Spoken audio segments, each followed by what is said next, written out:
otro gran amigo, con nuestro querido Ramiro Padilla Tondo. Ramiro, pues muy buenas tardes, ¿cómo te va? Muy bien, aquí escuchando el tema tan controversial del aborto y los pro vida y los grupos conservadores que siempre quieren dominar la agenda, que hacen un asunto de moral personal, un asunto de moral pública, y que son los más grandes hipócritas que ha dado la historia. Pero bueno, ya sabes, ya te la sabes, cómo funcionan los fachos y conservadores. Amplíanos un poco, mi querido Ramiro, qué bueno que lo podemos platicar exactamente, ¿no?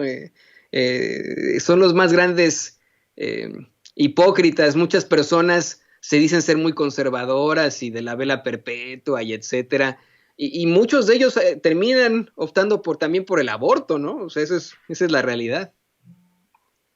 Fíjate que yo, de hecho, escribí hace un tiempo una publicación donde yo explicaba que el que yo esté en contra del aborto de manera personal, eso no indica que yo tenga que bloquear ninguna ley para que las demás personas decidan de manera personal lo que es mejor para sus intereses. Yo crecí en una familia católica, intereses conservadores, donde se defiende la vida desde la concepción, y yo lo respeto. Pero eso no significa que lo que yo piense como convicción personal tenga que ser ley para las demás personas, que no chinguen. Lo único que hace el aborto ilegal es criminalizar a las mujeres pobres, porque las mujeres ricas han abortado toda la vida. Porque ellas dicen, pues no salí embarazada y no quiero al nene o al producto o al feto, o lo que tú quieras llamarle, agarro un avión, me largo a Houston, aborto y me regreso. El aborto, la discusión no es si va a haber más abortos o menos abortos, eso no es la discusión. La discusión es si es legal o no es, o es ilegal, porque los abortos van a seguir existiendo. No hay ley que impida que alguien aborte. ¿Me entiendes? Está bien cabrón, pues. El asunto es que no se puede criminalizar a las personas por querer abortar. Y aparte no es una decisión de nosotros, que cada quien haga con su cuerpo lo que quiera. El derecho a decidir es personal. Entonces no podemos convertir el asunto de la moral personal en un asunto de la moral comunitaria, pues. Entonces nosotros como sociedad tenemos que proveer las herramientas para que cada quien haga lo que le pegue la gana, sin que intervenga el Estado ni la moral de la Iglesia, que pues hay que recordar a ustedes, amigos del auditorio sin censura, que durante 300 años los libros en la Nueva España, en México, estuvieron prohibidos, de ese tamaño. O sea, teníamos durante 300 años, decía, tuvimos un siglo XVIII de la Ilustración, porque aquí estaba prohibida la literatura. Por eso todavía seguimos nosotros en toda Latinoamérica arrastrando esta idea de los conservadores, de los pro vida y todo, pues mientras en otros países pues ya se quitaron ese lastre. Está bien cabrón, pero es un tema interesante que habría que ver con más altura. Como dicen, no es necesario estigmatizar a nadie, sino que el problema de las personas como los fachos, que siempre están metidos en el asunto de qué es lo que tienen que hacer los demás, pues yo les diría como este cabrón que le dije en Twitter, ¿no? Que empezó a agredir, le digo yo, necesitas lana, vamos a hacer una colecta, y a los de Provida y todos ellos, si necesitan lana, les hacemos una colecta para que se compren una pinche vida, que no chingen. Así es, mi querido Ramiro. Yo estoy convencido también de eso, ¿eh? Estoy todavía con eso y sé que está causando mucha molestia, pero insisto, yo también puedo estar en contra, definitivamente del aborto, pero no estoy en contra en que se pueda decidir de parte de la mujer única y exclusivamente, y no estoy en contra, y estoy muy en contra en que un gobierno sea represor y un gobierno que, te imponga leyes que criminalicen este tipo de situaciones y que luego se tornan en situaciones terribles. Han habido tantos casos en México, Ramiro, en las que, como bien lo mencionabas, mujeres indígenas que ni siquiera tuvieron un aborto voluntario, sino un aborto espontáneo, fueron puestas en prisión por eso. Imagínate tú que de pronto una mujer sufra un aborto espontáneo, no es su culpa, ¿no? No es su culpa, es algo que nos duele mucho a los padres, a los que nos ha pasado ese tipo de cosas, es algo muy, muy doloroso, y que aparte metan a la cárcel a la señora. Eso, hay muchas mujeres todavía, tenemos entendido, en prisión en México, porque en sus estados se criminalizó de tal forma el aborto, y en su mayoría son indígenas. Sí, es que la realidad es como te digo, es un asunto de control político más que nada. Cuando, o sea, venimos de la generación de Siempre Domingo, de la generación Timbiriche, de la generación de la hipocresía, donde todo, o sea, el hombre puede tener 10 mujeres y lo felicitan, el arquetipo del macho que puede andar, ahí está el ejemplo de nuestro Lord Peña Nieto, que tuvo hijos fuera del matrimonio y que era mujeriego y la gente le celebraba, porque era la cultura del macho, el macho que llega, deja embarazada a la mujer y se larga. Y esa cultura doble moral, hipócrita, en la que el hombre no tiene ninguna responsabilidad, le pegan todo a la mujer, pues no deja de estar. Vivimos una sociedad de machos llorones, le llamo yo, el típico de mexicano, porque aparte de machos dramáticos, que Así es. que no entienden de responsabilidades, le pegan todo a la mujer. En el asunto del aborto igual, ¿no? Él es para realizar el tema del aborto, pero son puros hombres, y tú dices, ¿qué pedo, no? O sea, eso nos enseña esta pinche sociedad mexicana tan misógina que no tiene ni siquiera vela en el entierro. Entendemos que quieren decidir sobre los cuerpos de las mujeres. Uno no puede decidir, o sea, uno respeta, uno no va a decir que, o sea, lo que sucede aquí en mi casa, pues yo lo puedo controlar de cierta manera, pero lo que sucede más allá, como tú dices, con las mujeres indígenas, con las mujeres pobres que no pueden tener acceso a los cuidados de salud adecuados, nomás porque a alguien ocurrió allá lejos, digamos un tipo sana, para los que son religiosos, que un montón de tipos con faldas que no tienen vida sexual defienden sobre los derechos reproductivos de las mujeres también, y tú dices, pues qué pedo, ¿no? Es el mundo al revés, cuando como sociedad tenemos que estar enfocados en proteger los derechos más vulnerables, y las mujeres pobres, que son las que serían beneficiadas a favor del aborto, serían las ganadoras. O sea, yo digo, son cosas que para mí de repente no tienen sentido. El que alguien quiera legislar en contra del derecho a las mujeres a decidir. Como yo te digo, yo crecí en un hogar católico conservador, mis padres defienden el derecho a la vida de la concepción, pero esa es nuestra moral personal, no tiene nada que ver con el asunto de la moral pública o de la moral como sociedad. Cada quien debería decidir qué es lo mejor para sí mismo, ¿no? Es igual que con las drogas. Yo siempre me pregunté cuáles son los límites del Estado para decirte qué es lo que tienes que hacer con tu cuerpo. Y igual, con lo mismo con las drogas, con el aborto. Las drogas, ¿por qué el Estado te tiene que decir qué es lo que te tienes que meter? Por eso hay un gigantesco mercado negro y tenemos cientos de miles de muertos por un mercado negro de drogas que si se hiciera legal en Estados Unidos y en México no sería un problema. Cada quien decide su propia muerte o cómo matarse, ¿no crees?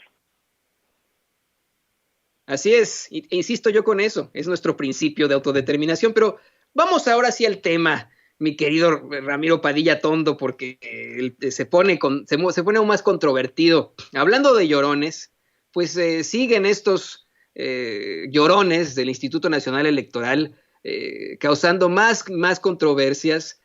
Ya consiguieron una suspensión, por ejemplo, a que ganen todavía a una suspensión para que sigan ganando más que el presidente. Nos ha quedado muy mal ese instituto. Yo sí quiero decir que ni siquiera es el instituto. Nos ha quedado muy mal en todo caso los consejeros. Y bueno, pues es tu tema de hoy, mi querido Ramiro. Sí, de hecho pregunté en Twitter de qué querían que habláramos ahora, aquí en Sin Censura, porque nosotros atendemos a lo que nos pide el auditorio, son temas de interés. Y pues sí, la realidad es que tenemos, más que el INE, ahorita vamos a tocar el tema del INE, y si hacemos historia, explicarle a nuestro auditorio que en México, a partir de 1920, 1930, no había elección que no se decidiera a balazos. Entonces, pues llegaba al punto en que todos los generales, acuérdate que la famosa frase de que no hay general que no aguante un cañonazo de 30,000 pesos en aquel entonces, pues los generales triunfantes de la revolución, pues no sé si llamarle revolución, sino una lucha de facciones que sucedió en México, que Por supuesto que el PRI se encargó de depurar, ¿no? De suavizar, de enriquecer con vitaminas y minerales la historia de la revolución. Pasaron a resolver los asuntos por medio de un partido único, el Partido Nacional Revolucionario, que después se convertiría en el PRI. Entonces, para la gente que no lo sabe, hasta los 90, el secretario de Gobernación era el que calificaba las elecciones, era el que decidía si una elección era legal o no era legal. De hecho, había una cosa tan extraña en nuestro México, que era que los diputados electos calificaban la elección en la que ellos habían sido elegidos. O sea, eran cosas totalmente extrañas. Era como dicen, eran surrealistas, de país kafkiano, que tú, que te robaste una elección, seas el abocado a calificar la elección que te robaste, pues es una reverenda mamada. Pues acuérdate que con la caída del sistema, que todavía le siguen cargando a Bartlett, como si Bartlett se hubiese mandado solito y no hubiese toda una clase política corrupta que quisiera meterle la mano al presupuesto público, que fue el ejemplo del 88, pues entendimos que había necesidad, ¿no?, de tener un instituto autónomo que calificara las elecciones. El problema, como que todo lo que sucede en México, es que el camino al infierno está pavimentado de buenas intenciones, y el caso del Instituto Federal Electoral, que también ese es un tema, fíjate, Toñito, es un tema que me interesa a mí, que es ¿por qué chingados las instituciones están cambiando de siglas? ¿Y qué pasa con la papelería, la información, los archivos, todo lo que sucede? Por ejemplo, cuando pasó del Instituto Federal Electoral al Instituto Nacional Electoral. Acuérdense también que después de la elección de la rata más grande que ha tenido este país, que es Carlos Salinas de Gortari, don Diego Fernández de Ceballos, el mismo que debía como 1,000 millones de pesos de impuesto predial, autorizó en estas fechas navideñas que se quemaran los paquetes electorales, para que no siguiese con asunto de preocupación por la democracia. O sea, quemaron las pruebas de que Salinas de Gortari se había robado la elección. En el caso del 2006, igual, trabajaron, no quisieron abrir los paquetes electorales porque es la cueva de Alibaba y los 40 ladrones, y después se deshicieron de la paquetería electoral que comprobaba la existencia de un fraude electoral en contra de López Obrador. Todavía la elección del 2012, con las encuestas cuchareadas a favor de Peña Nieto, que estábamos totalmente seguros de que López Obrador y llevaba ventaja, si no hubiesen gastado como 100,000 millones de pesos en tarjetas Monex. Entonces nos damos cuenta que el puto INE es un gigantesco elefante blanco, que es el sistema electoral más caro del universo. Y es más, vamos a Marte, vamos a Venus, vamos a otra galaxia, y la gente va a decir, no mames, o sea, ¿qué pedo con este sistema electoral que tienen ustedes, que les cuesta entre 15,000 y 18,000 millones de pesos al año? ¿Para qué? Para que se compren motos Harley Davidson para andarse paseando entre ellos. Ya ves, acuérdate que una señora tapatía descubrió que el INE tenía motos Harley Davidson, y los gastos de comida y la chingada. Yo estoy impresionado con estos cabrones, con estos malandros, sobre todo el ¿cómo se llama? El que tiene nombre de manga japonesa, el Ciro Murayama, ¿cómo se llama ese cabrón? sí, Murayama, en efecto. Y el Lorenzo Córdoba, que es un mega payaso, su padre, que es un personaje de izquierda respetable, va a estar revolcándose en su tumba al darse cuenta de que su hijo se convirtió en un facho miserable, que pues que quiere mantener los privilegios. Acuérdate que no es solamente el INE y los organismos autónomos de la Suprema Corte de Justicia, donde hay jueces que ganaban hasta 1 millón de pesos al mes. O sea, ganaban como 4 o 5 veces lo que te gana un juez de la Suprema Corte en Estados Unidos. Y en México tenemos el sistema electoral más caro, que tiene la facultad de estar torpedeando los intentos de la administración por transparentar los gastos y los recursos, por promover la austeridad. Y dices, no chingues, cabrón, ¿qué pedo con estos cuates? Se quieren convertir en fieles a la balanza en un país que ya no puede aceptar ningún chanchullo, ningún fraude electoral. Tú lo sabes bien, Toñito, cómo estamos en un país que ya cambió y que estos pendejos del INE se empeñan en seguirlo manejando como si todavía viviera el PRI, ¿no? Como si todavía el PRI fuese una opción para gobernar, ¿no crees?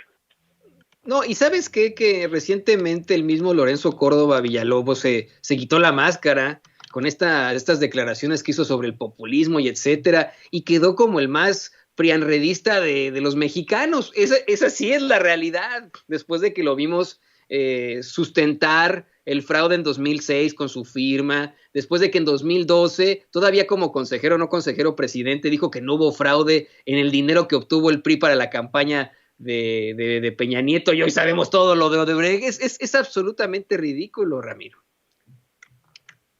Es que el asunto del INE es que cuando empezó a trabajar el INE a principios de los 90, los partidos políticos se dieron cuenta que era demasiado autónomo.